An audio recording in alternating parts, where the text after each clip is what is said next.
He was no stranger to defeat. By the time he reached his early 50s, he had lost more races than he had won. Campaigns ended in disappointment. Ambitions stalled.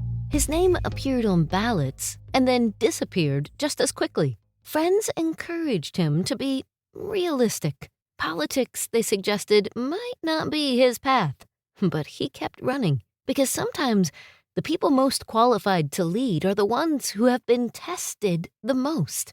He was born in 1809 in a log cabin in Kentucky. No privilege, no powerful connections, very little formal education. He believed deeply in the promise of the American experiment, that a nation built on liberty could endure. But belief doesn't guarantee victory. In 1832, at just 23 years old, he ran for the Illinois state legislature, and he lost. He tried again 2 years later and won, but his political career remained anything but steady.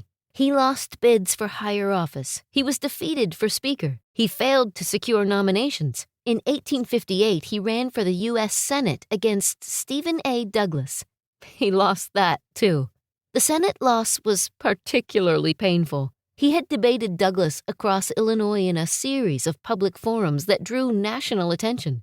His words were sharp, his convictions clear. He opposed the expansion of slavery into new territories. But when the votes were counted, Douglas took the seat. And another defeat. At that point, walking away would have made sense. The country was deeply divided. Political parties were fracturing. The issue of slavery was pulling the Union apart state by state. And yet the Senate debates had done something unexpected. They made him known.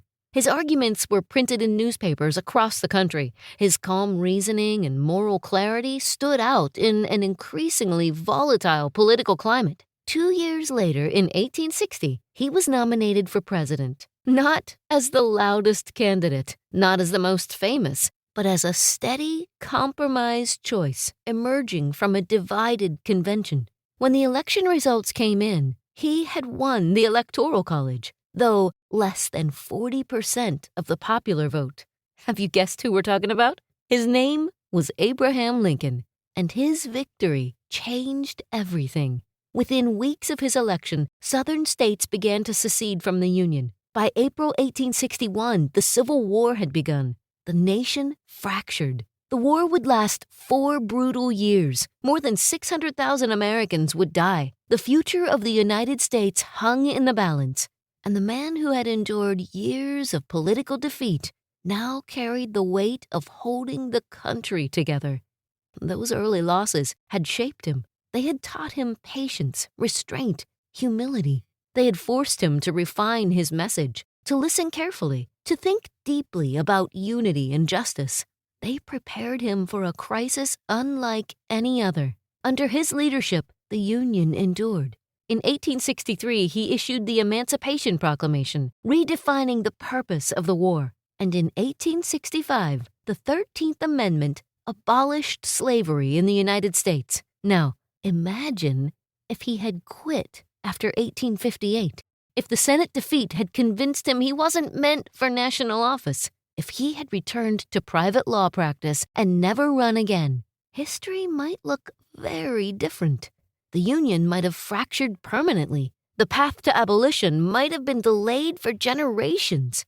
Instead, one failed election set the stage for the most consequential presidency in American history. We often celebrate the victory, but rarely the losses that prepared someone to handle it. Because sometimes the failed election is the very thing that changes the world. And sometimes what feels like the end of your success is just the beginning of something far greater. This has been Twist of Fate Radio. I'm Angela Clark. Until next time, remember, sometimes the smallest choices lead to the biggest consequences. Want to explore more stories like this? Visit twistoffateradio.com. There you can read more details about this story and others like it. Plus, you can submit your own Twist of Fate story to be considered for a future episode. You never know what twist of fate is coming next.